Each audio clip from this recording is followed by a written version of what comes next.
পঞ্চপুত্র সঙ্গে ভজে রাই ভবানন্দ।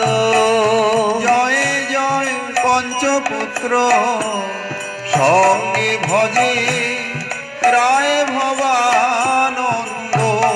জয় জয় তিন পুত্র সঙ্গে নাচে সেন শিবানন্দ।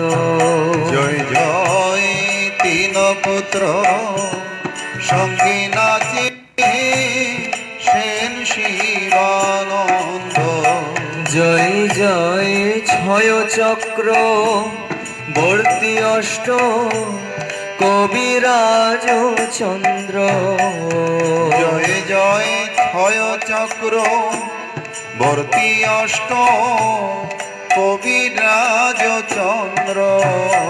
জয় জয় দ্বাদশ গো কালো আদি চৌষহন্ত।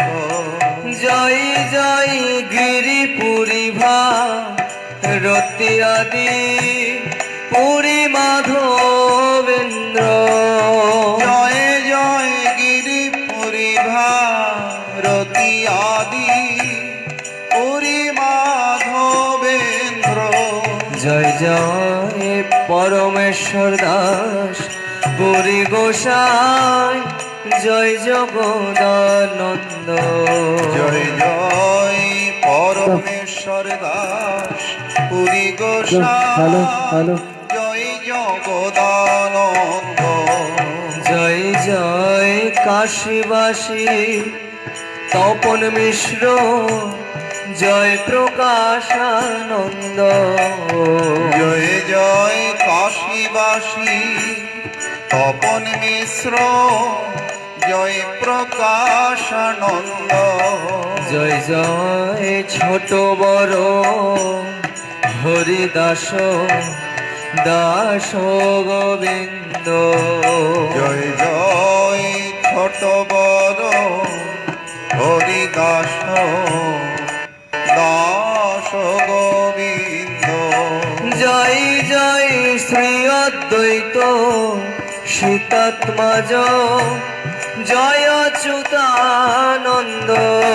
জয় জয় শ্রী অদ্বৈত সীতাত্মজ জয় অচ্যুতানন্দ। জয় জয় বসুধ্বজা নবপ্রাণ গঙ্গাবীর চন্দ্র।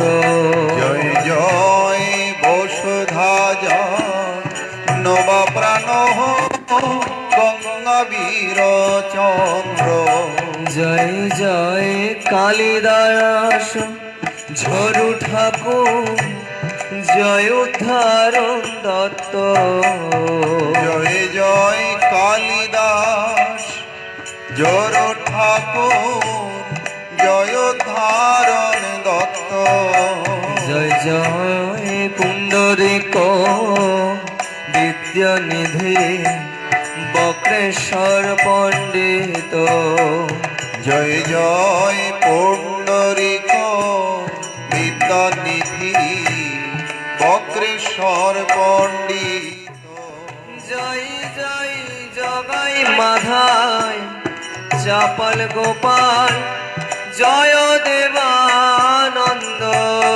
জয় জয় জগাই ডাকতে পারি অনিতাই গৌরাঙ্গ। আমার নীতি নীতি হিয়াই জাগাও যেন দিবানিশি ডাকতে পারি অনিতাই গৌরাঙ্গ। যেন শেষে গাইতে গাইতে যাইতে পারি অনিতাই গৌরাঙ্গ। গাইতে পারি হানি তাই গৌরাঙ্গ। গাইতে পারি হানে তাই গৌরাঙ্গ। গাইতে পারি নন্দ দ্বৈত গৌরাঙ্গ। জয় জয় নিত্যানন্দ অদ্বৈত গৌরাঙ্গ। জয় জয় নিত্যানন্দ নিত্যানন্দ নিত্যানন্দ গৌরাঙ্গ জয় জয় নিত্যানন্দ নখণ্ডমণ্ডলাকারং ব্যক্তং যেন চরাচরং তৎপদং দর্শিতাং येन তস্मै শ্রীগুরবে নমঃ বন্দেऽহং শ্রীগুরুর্শ্রীযুতপদকমलं শ্রীগুরুन् বৈষ্ণবাংশ্চ শ্রীরূপং সাগরজাतं সহগণ রঘুনাথান্বিतं तं সজীবम् সদ্বৈतं সাবধূतं পরিজনসহিतं কৃষ্ণচৈতন্যদেবং রাধা কৃষ্ণপাদং সহগণ ললিतं শ্রীবিশাখান্বিতাংশ্চ वंशकल्पतरुभ्यश्च कृपा सिन्धुभ्येव च पतितानां पावनेभ्यो वैष्णवेभ्यो नमो नमः आजानुलम्बितभुजौ कनकवदातौ सङ्कीर्तनैकपितरौ कमलायुताक्षौ विश्वम्भरौ द्विजवरौ जुगधर्मपालौ वन्दे जगत्प्रियकरौ करुणावतारम् नमो ब्रह्मण्यदेवाय गो ब्रह्मणहिताय च जगद्धिताय कृष्णाय गोविन्दाय नमो नमः निगमो कल्पतरुर्गलितं फलं शुकमुखादमृतद्रवसंयुतं पिबत भागवतं रसमालयं मुहुरः रसिका भुवि भावुका নিতাই গৌর হরি বলে নিতাই গৌর হরি বলে নিতাই গৌর হরি হরি প্রণাম শ্রী গুরু চরণারবিন্দে প্রণাম ভজনানন্দী সকল বৈষ্ণব চরণে প্রণাম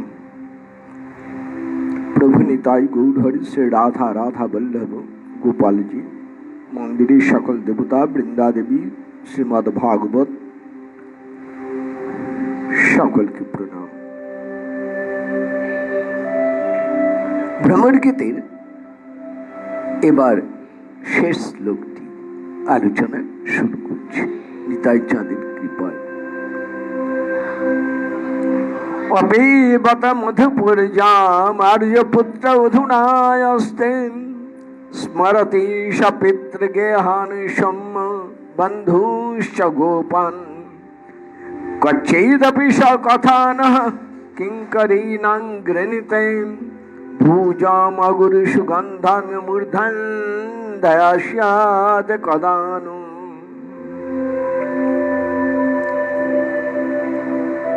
অপূর্ব মন্ত্রটি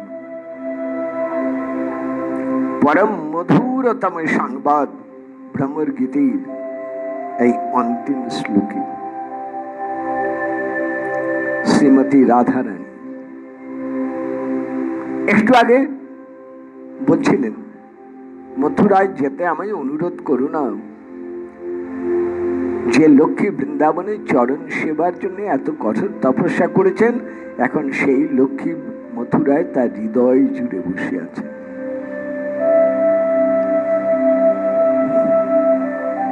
না না না, আমি কিছুতেই বৃন্দাবন ছেড়ে মথুরায় যাব না। কিছু সম্মান দেখাচ্ছেন মাননীয় সিমি অঙ্গ।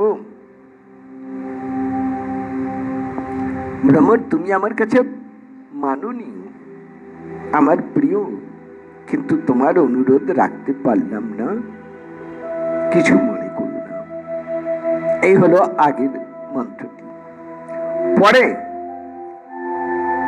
পরের মন্ত্রে রাধা নিয়ে যেন স্বাভাবিক হয়ে গেলেন আবার। না, এখন আর দিব্য উন্মাদিনী নয়, স্বাভাবিক রাধা নাই। যে দিব্য উন্মাদনার ভাব ছিল, সেই ভাব যেন সরে গেল। এখন আর সেই মোহ দশা নেই, এখন প্রকৃতস্থ রাধারানী। চারিদিকে তাকিয়ে বলছেন, অহো আমি কি প্রলাপ বকলাম, আমি কি প্রলাপ এতক্ষণ বলে চললাম, আমি কি উন্মাদিনী হয়ে গেলাম? চারিদিকে তাকাচ্ছেন ঘন ঘন, আমার কোথায় ভুল হলো? বিরাট একটা অন্যায় করলাম। আমার প্রাণ কোটি প্রিয়তম আমার সান্ত্বনার জন্য যে মধুকরকে ভ্রমরকে দূত রূপে আমাকে পাঠিয়েছেন, তার সাথে আমার একটু ভালোভাবে কথা বলা উচিত ছিল, কিন্তু না, আমি পাগলিনীর মতন যা মুখে এলো তাই বলে তাকে গালি দিলাম। আমি তো একবার তার কথা জিজ্ঞেস করলাম না। দেখেছেন রাধানী কেমন সরলতা, এতক্ষণ পর্যন্ত ছিল গাম্ভীর্য, দৈন্য, চাপল্য, উৎকণ্ঠ, সব মিলে এক অভিনব ভাবের প্রকাশ হলো, তার নাম হলো সরলতা। আর রাগ নেই, আর মনের ভেতরে কুটিলতা নেই,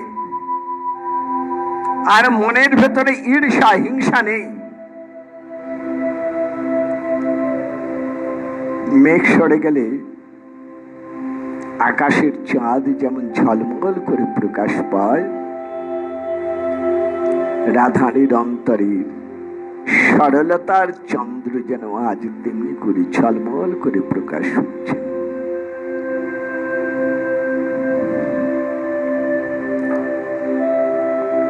নিজেই বিচার তুলেছেন, না না, দূতের সঙ্গে এভাবে কথা বলা আমার উচিত হয়নি। যে প্রিয়তমের কাছ থেকে এসেছে তার সঙ্গে এভাবে দোষের কথাগুলো বলা এটা উচিত নয়। এখন কি এলো? একটা দৈন্য এলো। সরলতা কি এনে দেয়? দীনতা এনে দেয়। নয়ন জলে ভেসে রাধারানী বলছেন, হে সৌম্য দর্শন, আহা, চঞ্চল ভ্রমর নয়, এখন বলছেন হে সৌম্য দর্শন, হে প্রিয় দর্শন ভ্রমর। জিজ্ঞেস করি এবার আমি, আমার ভুল সংশোধন করি। অপিবত মধুপুর্যম আর্যপুত্র অধুনাস্তে। কি সুন্দর কথা! এতক্ষণ নিজের কথাই বলে গেলাম, তার কথা একবারও জিজ্ঞেস করলাম না।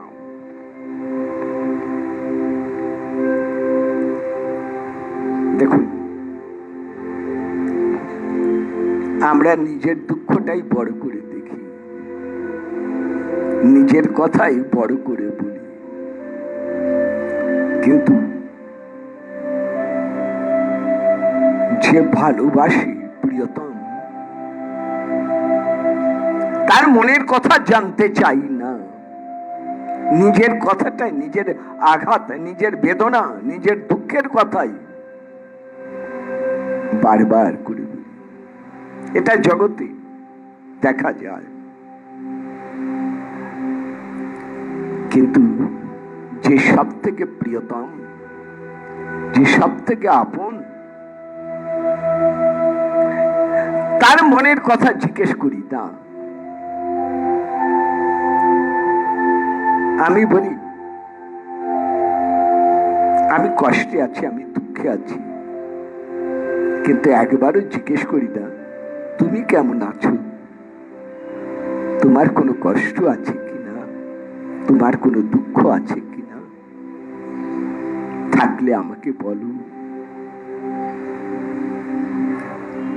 এটা বলি না,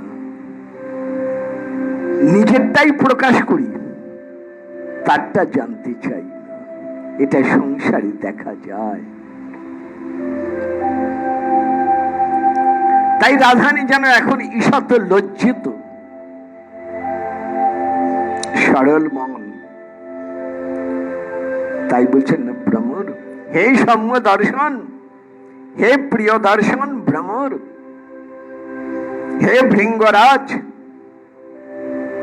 কিছু মনে করো না।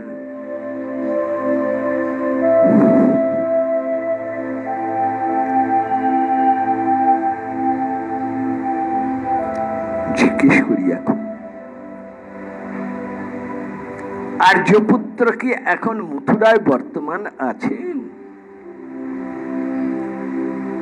হে ভ্রমর,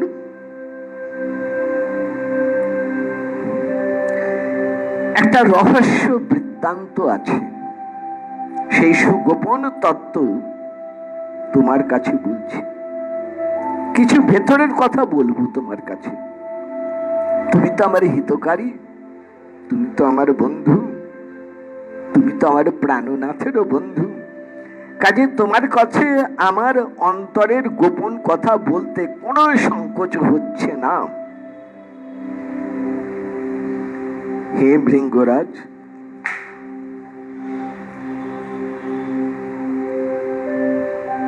কৃষ্ণ আমার পতি, কৃষ্ণ আমার স্বামী, কৃষ্ণ আমার পতি। এটা আমার অন্তরের সবচাইতে গোপনতম সংবাদ। নন্দের নন্দন কৃষ্ণ মোর প্রাণনাথ। প্রাণনাথ শুধু নয়, তিনি আমার পতি। সংস্কৃত ভাষায় পতিকে আর্যপুত্র বলা হয়। পতিকে উল্লেখ করতে গেলে তখনকার দিনে স্ত্রীগণ, প্রেমিকা নয়, স্ত্রীগণ আর্যপুত্র বলতেন। এটা রামায়ণেও আছে, এটা মহাভারতেও আছে, নানান পুরাণেও আছে। তখনকার দিনে স্ত্রী যারা, তারা কখনোই স্বামীকে অন্য কিছু বলতেন না, একটা শব্দই ব্যবহার করে বোঝাতেন, আর্যপুত্র। এখন রাধারানীর মুখে এই আর্যপুত্র শব্দটি এসেছে। কৃষ্ণকে পতি,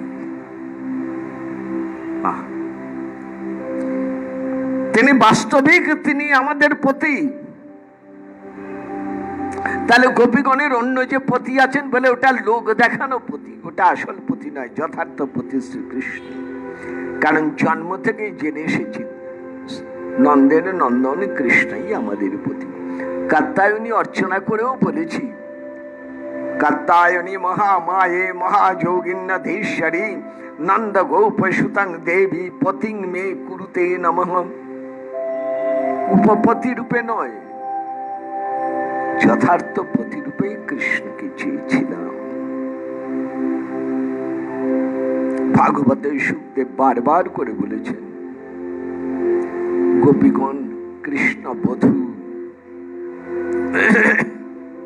শ্রীকৃষ্ণকে আর্যপুত্র বলে সম্বোধন করে রাধারানী ভ্রমরকে জিজ্ঞেস করছেন, তিনি মথুরায় কুশলে আছেন তো? তার মানে রাধারানী জানেন না। কংস বধের পর, একটু শুনে রাখুন, কংস বধের পর শ্রীকৃষ্ণ উগ্রসেনকে সিংহাসনে বসালেন। উগ্রসেনের বয়স হয়ে গেছে অনেক, রাজত্ব পরিচালনার তার সেরকম আর কোনো দক্ষতা নেই।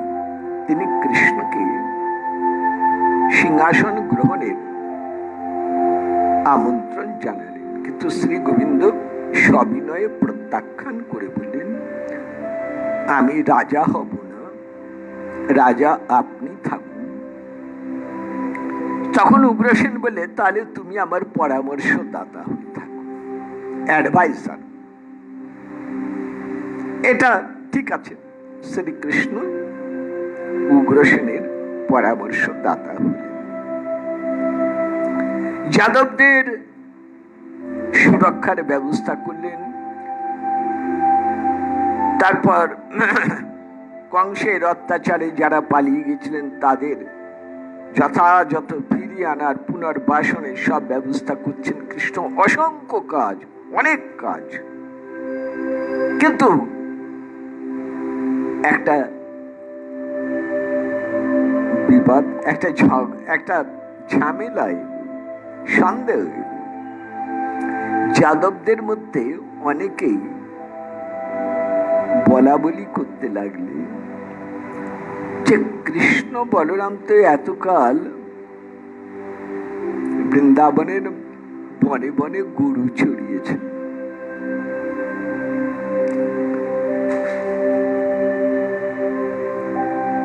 লেখাপড়া তো কিছু করেননি।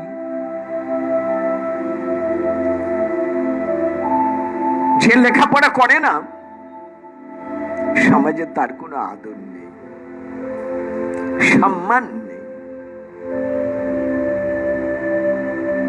দেখুন, সেই সম্মান যে বিদ্বান তার সম্মান সর্বত্র। খুব সুন্দর একটা সংস্কৃত শ্লোক পড়েছিলাম স্কুলে। বলছেন, স্বদেশে পূজ্যতে রাজা বিদ্বান সর্বত্র পূজ্যতে।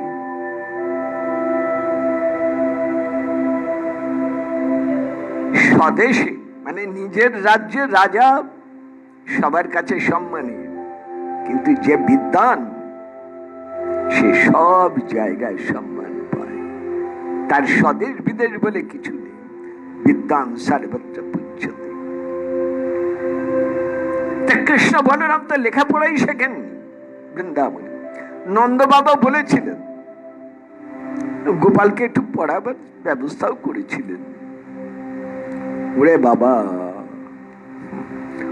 ওই একটা অক্ষর অতেই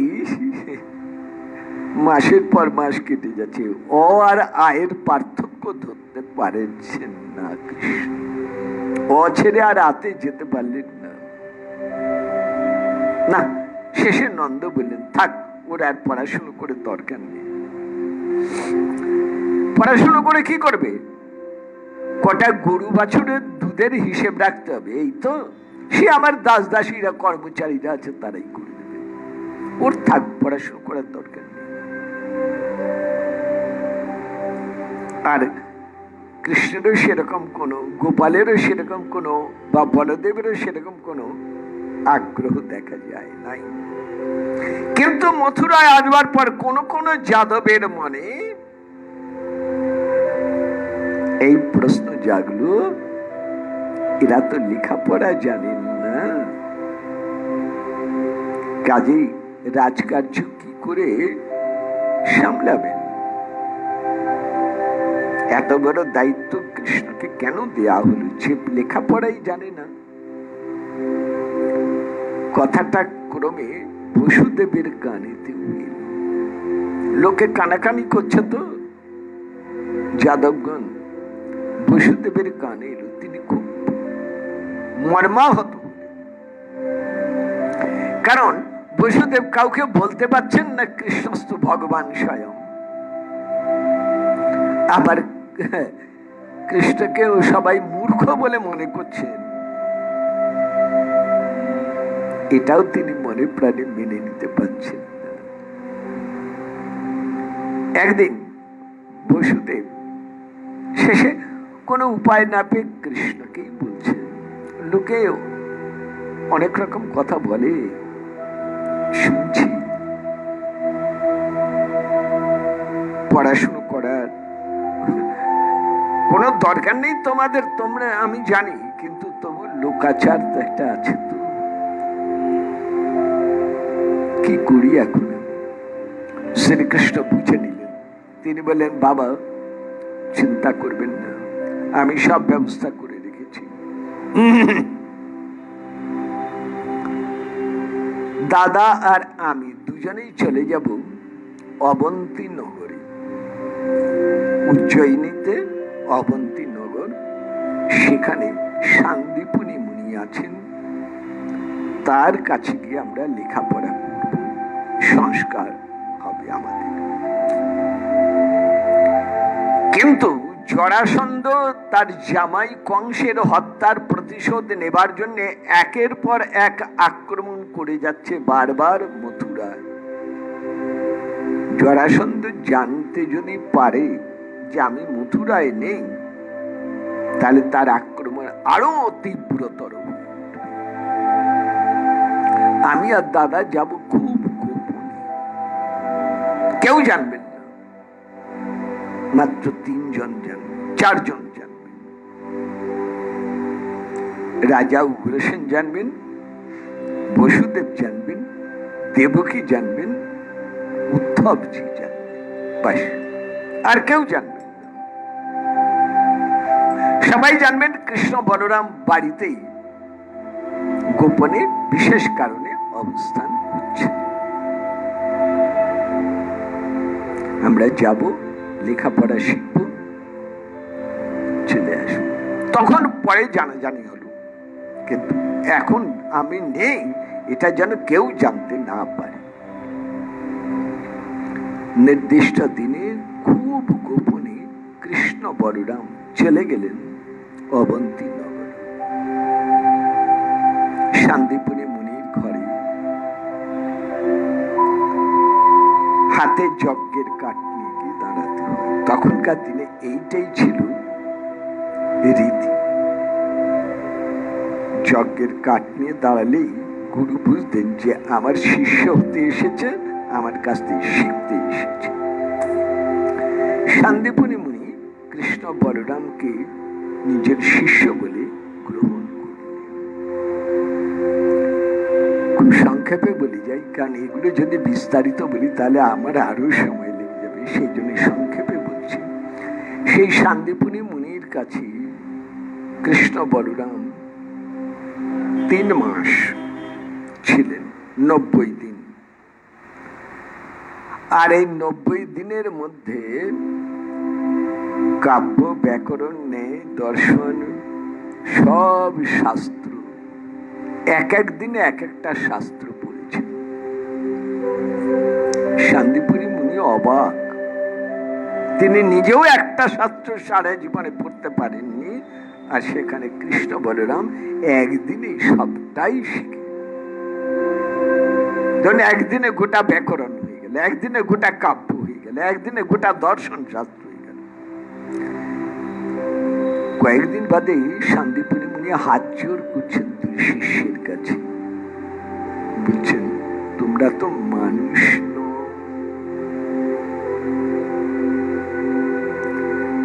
তোমরা ভগবান ঈশ্বর। আমি পড়াচ্ছি না, তোমরা নিজেরাই পড়ে নিচ্ছ। কেবল লোকাচারে আমাকে শিক্ষক রূপে রেখে নিজেরাই সব কিছু করে যাচ্ছ। তারপরে এবার এই সময় পরিচয় হয়ে যায় শ্রীদাম ব্রাহ্মণের সঙ্গে, সহপাঠী। পড়াশুনো হয়ে যাবার পর এবার গুরু দক্ষিণা। শান্তিপুনি মুনি বলেছিলেন আমি কোনো দক্ষিণা চাই না, কারণ ভগবানের কাছে আমি তো শেখাইনি কিছু, কি দক্ষিণা নেব? দক্ষিণা নিতে পারবো না। কিন্তু শ্রী গোবিন্দ ছাড়লেন না। দরজার আড়ালে ছিলেন গুরু মা, বললেন মায়ের তো কিছু দরকার হতে পারে। মা প্রায় কাঁদেন।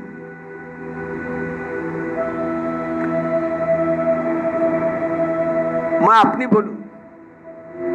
শান্তিপুনি মুনি ঘরের ভেতরে গেলেন, তখন গুরু মা তাকে বলছেন তুমি বলেছ কৃষ্ণ বলরাম ভগবান, ভগবান তো সব পারে। আমাদের একমাত্র ছেলেকে যদি ফিরিয়ে এনে দিতে পারে, সেটাই হোক গুরু দক্ষিণা। শান্তিপুরী মুনি বলেন, আমি বলতে পারবো না এটা। বলে স্ত্রী বলছেন, না, তোমাকে বলতেই হবে। ছেলে হারানোর যন্ত্রণা, বেদনা আমি ভুলতে পারছি না। শান্তিপুরী মুনি বেরিয়ে এসেছেন। শ্রী গোবিন্দ হাসেন, এসে বলছেন, গুরুদেব, শুনেছি মা কি চান, আমি যাচ্ছি। সমুদ্রের কাছে গিয়ে জিজ্ঞেস করলেন, আমার গুরুপুত্র এখানে সমুদ্র স্নান করতে গিয়ে ডুবে গিয়েছিলেন। সমুদ্র দেবতা বললেন, পঞ্চজন নামে দানব, শঙ্খের আকৃতি, সে তাকে মেরে ফেলেছে। পঞ্চজনকে বধ করে তার শঙ্খ তুলে নিলেন। এই জন্য কৃষ্ণের শঙ্খের নাম হলো পাঞ্চজন্য। কিন্তু সেখানে তো গুরুপুত্র নেই। তারপরেই গেলেন যমের বাড়ি, যমালয়ে, শঙ্খ বাদন করলেন। যমরাজ বেরিয়ে এলেন। শ্রী গোবিন্দকে দেখেই পাদ্য অর্ঘ্য আচমন দিয়ে পূজা করলেন সসম্মানে। তার নরকে যত পাপি থাপি ছিল, শ্রী গোবিন্দের দর্শন মাত্র সব উদ্ধার হয়ে গেল। ধর্মরাজ যম বললেন, প্রভু, আমি তো দাসানুদাস, মনে মনে ভাবলেই আমি যেতাম, কষ্ট করে এলেন, তবে ভালো হয়েছে, আপনার চরণ স্পর্শে আমার জমপুরি আজ ধন্য হয়ে গেল। বলুন প্রভু, কি সেবা করব? বললেন, আমার গুরুপুত্র মিহানিতম, আমার গুরুপুত্র আছে এখানে। বললেন, হ্যাঁ, তাকে নিতে এসেছি। নিয়ে যান। আত্মাটি এলো। শ্রী গোবিন্দের ইচ্ছায় তার আগের মতোই শরীর, স্মৃতি, মেধা, বল, মানে যা ছিল জীবিত অবস্থায় সব আবার সেই রকম হয়ে গেল। তাকে নিয়ে কৃষ্ণ বলরাম ফিরে এলেন। ছেলে বাড়ি ঢুকেই মা মা বাবা বলে দৌড়ে গেল। মা বাবাও পেলেন মৃত পুত্রকে, জীবিত অবস্থায় ফিরে পেলেন। গুরু এগিয়ে দিচ্ছেন খানিকটা পথ গিয়ে যখন কৃষ্ণ বুঝে, গুরুদেব এবার ফিরে যান। শান্তিপুরী মুনি বলছেন, আমাকে দক্ষিণা দিতে চেয়েছিল, তো একটা দক্ষিণা দাও। কি দক্ষিণা চান? এই যে এই জন্মে যেমন তোমাকে কাছে পেয়েছি, প্রতি জন্মে জন্মে যেন আমি তোমাকে কাছে পাই।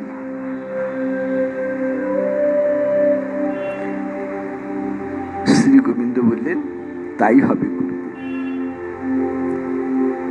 গুরুদেব কাঁদছেন, বললেন, এই 3 মাস আমার ঘর বৈকুণ্ঠ ধাম ছিল, তুমি চলে গেলে আমি কি নিয়ে থাকবো? শ্রী গোবিন্দ বলছেন, গুরুদেব, আমার নাম রইল, আমি নাম হয়ে রইলাম আপনার ঘরে। মা উঠতে বসতে ডাকতেন কৃষ্ণ কৃষ্ণ বলে, সেই নাম আমি, আর আমার নাম অভিন্ন। শরীরে আমি যাচ্ছি বটে, কিন্তু আমি নাম রূপে আপনার কাছে রইলাম। এই শান্তিপুরী মুনি গৌরী লীলায় গঙ্গাদাস পণ্ডিত হয়ে মহাপ্রভু শিক্ষাদাতা, শিক্ষক হয়েছে। আসুন শোনা যাক।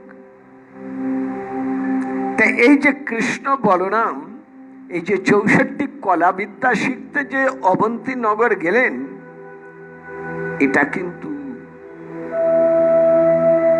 সবাই জানতেন না। আগেই বললাম, মাত্র 4 জন জানতেন। উগ্রসেন, উদ্ধবজি, বসুদেব, দেবকী, আর কেউ জানতেন না এটা। ব্রজবাসীরা, নন্দের বাড়ির দাস দাসীরা, তারা আসে মথুরায় দুধ দই ঘি দিতে। শ্রী গোবিন্দ তাদের আড়ালে ডাকলেন, যাবার আগে আড়ালে ডেকে বললেন, তোমরা এখন আর মথুরায় আসবে না। ওই নন্দ বাবা রোজ পাঠাতেন গোপাল দুধ দই ঘি খাবে বলে, এখন আর পাঠাবার দরকার নেই।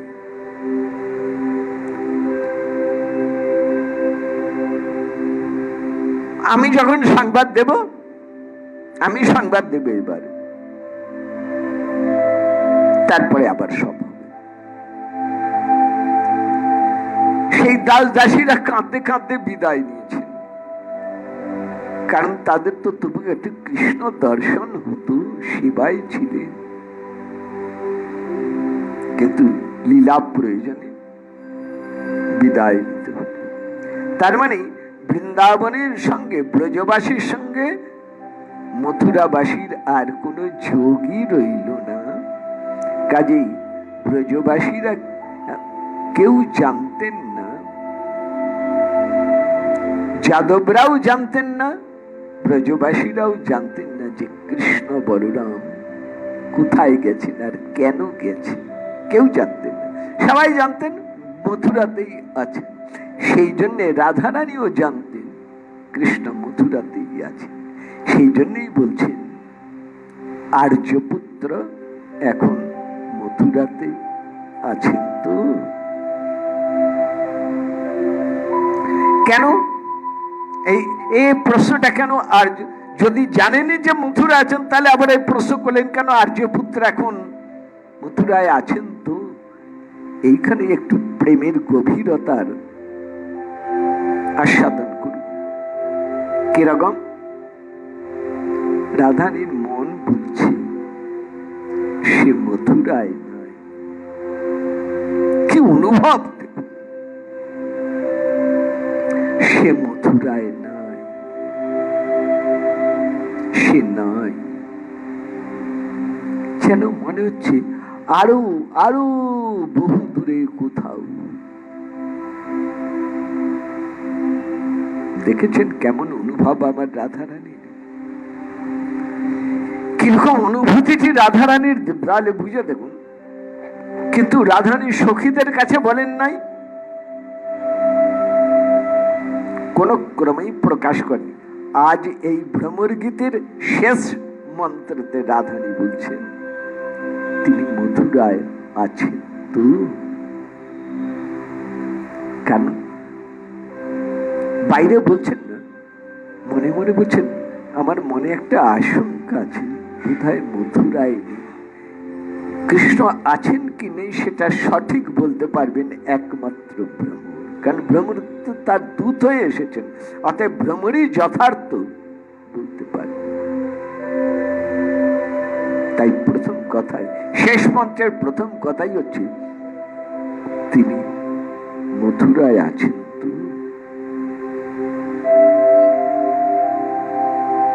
আবার বলি, এই আর্যপুত্র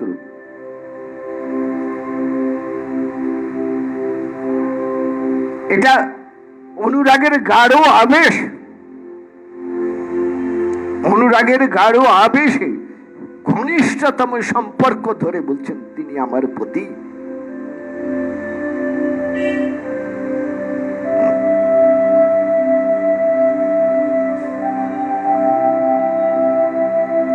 উপপতি যদি হতেন কৃষ্ণ, তাকে কখনোই রাধানী আর্যপুত্র বলতেন না। যদি বলেন তাহলে কি বিয়ে হয়েছিল? বিবাহ 7 প্রকার আছে, মনুসংহিতা বলছে। এই 7 প্রকার বিবাহের মধ্যে নায়ক এবং নায়িকা যদি পরস্পরের ভালোবাসার টানে যদি সম্পর্ক স্বীকার করে নেয়, সেটাকেও বিবাহ বলে ধরা হয়, হতো শাস্ত্র মতে। সেই হিসেবে রাধারানী শ্রী গোবিন্দকে পতিরূপে জানে। বাইরের লোক ব্যবহারে অন্য কোনো পতি, অন্য কোনো পুরুষের কথা রাধারীর মনে কণামাত্র জাগে নয়। তাই রাধারী সম্পর্কে বলছেন, শ্রীকৃষ্ণ হচ্ছেন, ভ্রমরকে বলছেন তিনি আমার বাস্তবিক পতি, আমার ভাবরাজ্যের কল্পনার পতি নয়, তিনি আমার যথার্থ বাস্তবিক পতি।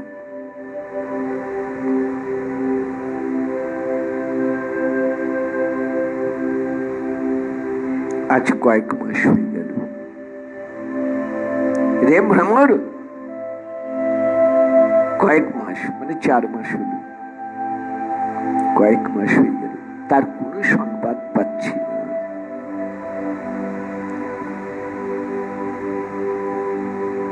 মথুরায় যেত নন্দের বাড়ির দাস দাসীগণ, তারা সংবাদ আনত,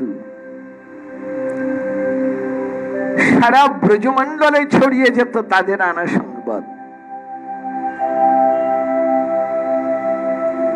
কিন্তু এই কয়েক মাস ধরে কোন সংবাদ পাচ্ছি না।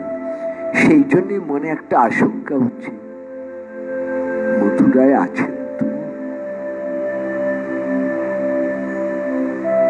আর একটা, তাহলে দুটো কারণ হলো, একটা ভালোবাসায় অনুভবে বলছেন মথুরায় নেই, আর একটা এই আশঙ্কায় বলছেন মথুরায় নেই। এবার তৃতীয়টা একটা ভয়, জরাসন্ধ যে আক্রমণ করছে মথুরায়, এ কথা ব্রজবাসীরাও জানতেন, আর এও জানতেন যে শ্রীকৃষ্ণের উপরেই জরাসন্ধের যত রাগ। কিন্তু তিনি পারবেন কি জরাসন্ধের মতন এত বলশালী শক্তিশালী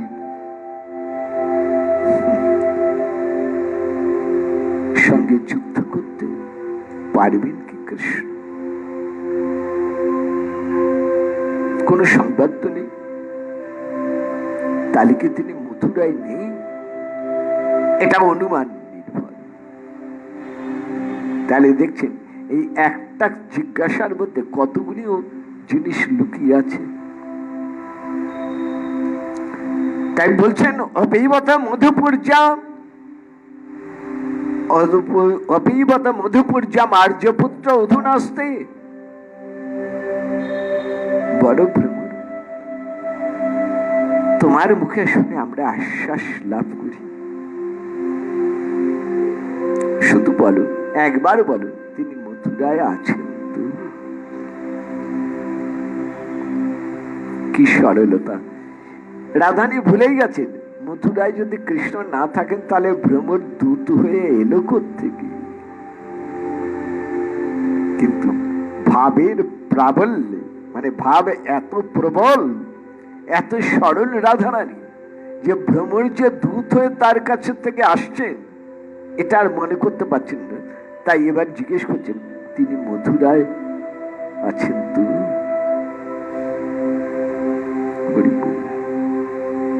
কি অদ্ভুত অপূর্ব জিজ্ঞাসা, রাধারীর জিজ্ঞাসা, কৃষ্ণ মথুরায় আছেন তো? আচ্ছা, বৃন্দাবনে কোনদিন জিজ্ঞেস করেছেন? কেন জিজ্ঞেস করেননি? রাধারী বলছেন আমার আর তার অনুভব এক আত্মা, দুই দেহ। নিবিড়তম প্রেম সম্বন্ধে আমরা পরস্পরে আবদ্ধ, এক আত্মা দুই দেহ। এক দেহে যা কিছু হয় অন্য দেহে সেটা অনুভব হতে। প্রেমে যথার্থ ভালোবাসা হলে সেই অনুভব আসে। তবু শুনতে চান, তবু জিজ্ঞেস করেন কেমন আছো? এটা সৌজন্যে নয়, এটা এটিকেট নয়, মানে সামাজিক বিধি হিসেবে নয়, প্রাণের টানে রাধারী জিজ্ঞেস করে কেমন আছো?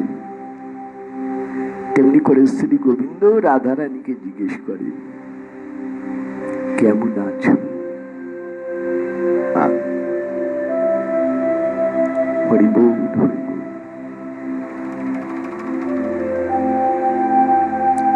জয় হোক শ্রী বিশ্বনাথ চক্রবর্তী পাদের কলমে, যে রাধারানীর মুখের একটা কথাকে নানান ভাবে নানান দিক থেকে তিনি আস্বাদন করেছেন, আমাদের আস্বাদন করিয়েছেন।